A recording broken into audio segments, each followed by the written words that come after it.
सांत्रापुर नाम के गांव में चंदन नाम का एक व्यक्ति रहता था।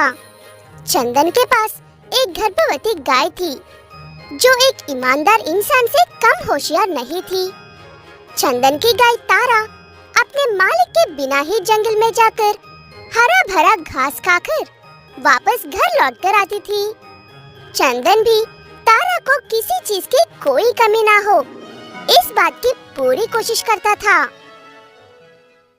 तारा, तुम्हें अब इस हालत में अकेले जंगल में इतनी दूर नहीं जाना चाहिए, इसीलिए तुम घर पर ही रहो। मैं तुम्हारे लिए हरा भरा घास यहाँ पर लाकर दूंगा। चंदन ऐसा कहता है, लेकिन तारा अपने मालिक को तकलीफ नहीं देना चाहती थी, इसलिए वो अपने मालिक की बात को टाल देती है और अकेले ही जंगल में घास खाने के लिए चली जाती है।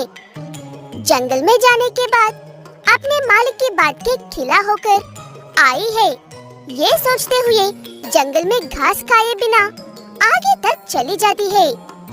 इससे पहले कि तारा को एहसास हो कि वो जंगल के खतरनाक हिस्से में है, उसके सामने एक खूंखार शेर आ जाता है और उसे बड़े मजे लेते हुए देखता है।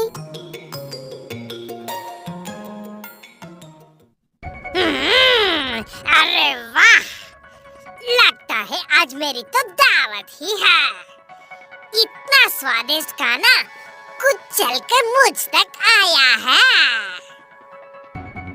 हे जंगल के राजा, ऐसे मत कहो।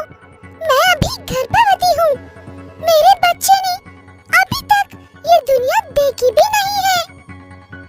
माफ करना सुंदर गाय, लेकिन इस जालिम बुक को तुम्हारी बच्चे की कोई परवाह नहीं है। यही तुम्हारा आखिरी दिन है।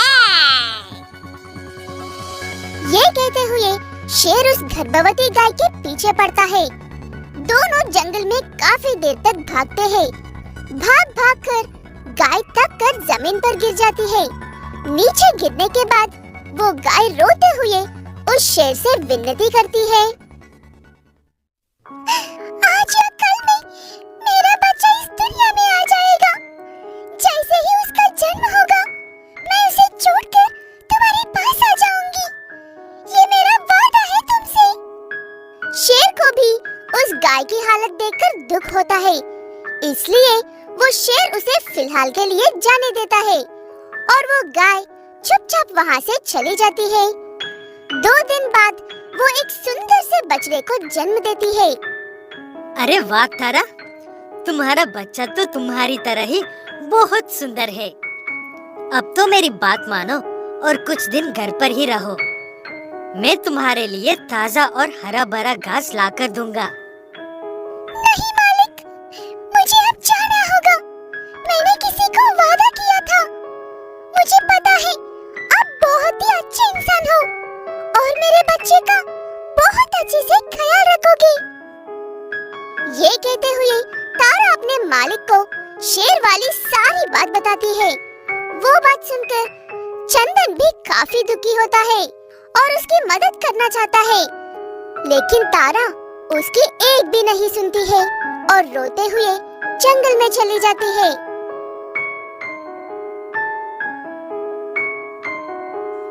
आखिरकार तुम आ ही गई, और थोड़ी देर करती तो मैं ही तुम्हारे पास आने वाला था।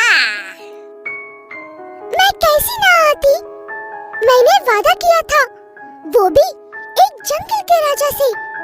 अगर मैं वादा तोड़ दी तो मेरे अकेले की वजह से दोबारा कोई भी गाय पर भरोसा नहीं करता। आप इलेक्शन लगती तो जरूर जीत जाती, लेकिन तुम्हारे पास उतना वक्त नहीं है। अब जल्दी से भागना शुरू करो और मैं तुम्हारा शिकार करके खाऊंगा। तारा कहती है कि वो कमजोर है, भाग नहीं सकती है, लेकिन वो शेर उसे भागने के लिए ही कहता है। गाय गिरते पड़ते हुए जंगल में से भागने लगती है और भागते भागते एक ही बात सोचती है कि एक शेर से बदतर और कोई नहीं हो सकता है। वो शेर उसे भगा भगा कर लाकर एक जगह पर रुका देता है। पीछे तुम्हारा घर है, अब दोबारा इस जंगल में मत आना। हर बार तुम्हारी किस्मत में मुझ जैसा शेर नहीं होगा। माफ करना, मैं तुम्हारे बारे में बहुत बुरा सोच रही थी। शेर जवाब दिए बिना चुपचाप वहाँ से चला जाता है और वो गाय भी अपने बच्चे के पास लौट जाती है। चंदन अपनी गाय को वापस अपने घर में सही सलामत देखकर काफी खुश होता है और तारा फिर कभी भी उस जंगल की ओर नहीं जाती है। जो चंदन लाकर देता है वही खाकर अपने बच्ची के साथ खुशी से रहती है। रतन का बहुत ही खूबसूरत परिवार है, एक समझदार पत्नी और 2 प्यारे बच्चे। रतन एक लखादारा है और बहुत मेहनत से काम करता है। रतन सिर्फ लकड़ियां ही नहीं काटता था, वो जड़ी बूटियों को भी बहुत अच्छे से पहचानता है और उन्हें गांव के वैद्यों को बेचता है।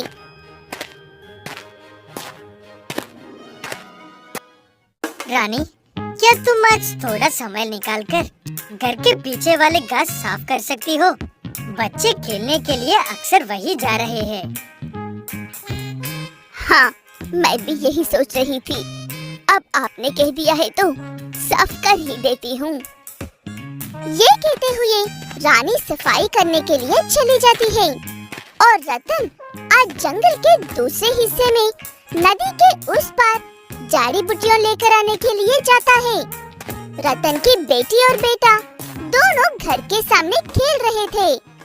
तभी रानी को एक जहरीला कीड़ा काट लेता है। देखते ही देखते रानी बहुत कमजोर पड़ जाती है। वो देखकर बच्चे घबरा जाते हैं। आपको क्या हुआ है माँ? आप ठीक तो है ना? जल्दी से जाकर वैद्य जी को बुलाकर लेकर आओ।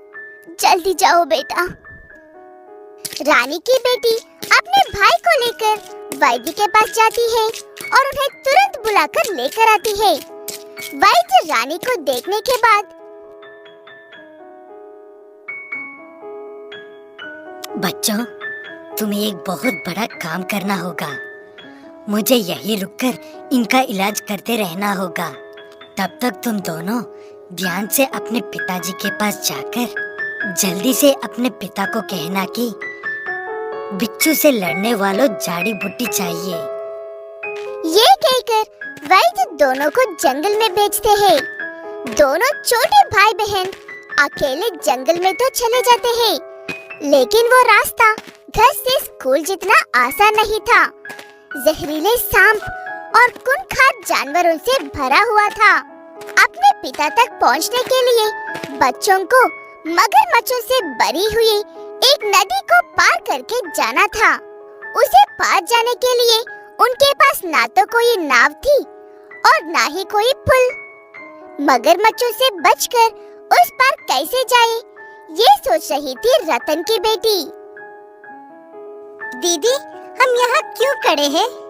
चलो ना, जल्दी से जाकर पिताजी से वो जड़ी बूटियां लेकर आते हैं। ये नदी मगरमच्छों से भरी हुई है छोटू। इसे ऐसे ही पार करने की कोशिश करेंगे तो वो हमें खा जाएंगे। मुझे कुछ भी नहीं सुनना है, मैं जा रहा हूँ। ये कहते हुए रतन का बेटा ऐसे ही मगरमच्छों से भरी हुई नदी में कूद जाता है। उसे बचाने के लिए लड़की भी कूद जाती है। दोनों भाई बहन धीरे धीरे मगरमच्छों से बचते हुए तैरकर उस तरफ जा रहे थे। तभी उन्हें एक खूंखार मगरमच्छ देख लेता है और उनकी तरफ बढ़ने लगता है। रतन की बेटी जल्दी से अपने भाई को किनारे की ओर बेच देती है और खुद पानी में रह जाती है। तभी लड़की पानी में डूब जाती है और पानी के ऊपर खून बहने लगता है। वो देखकर रतन का बेटा डर जाता है।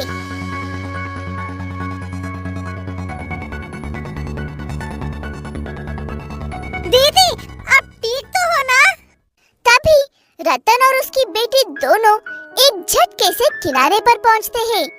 मगरमच्छ ने रतन के पैर पर काट लिया था, बच्चों, तुम दोनों घर से इतने दूर क्यों आए हो? क्या ये बात तुम्हारी माँ जानती है?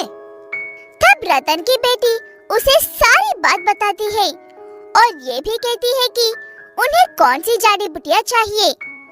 घायल रतन जल्दी से उन जड़ी बूटियों को लेकर आता है और अपने बच्चों को लेकर वापस घर की तरफ चल पड़ता है। किनारे तक आते आते वो नाव भी टूट जाती है।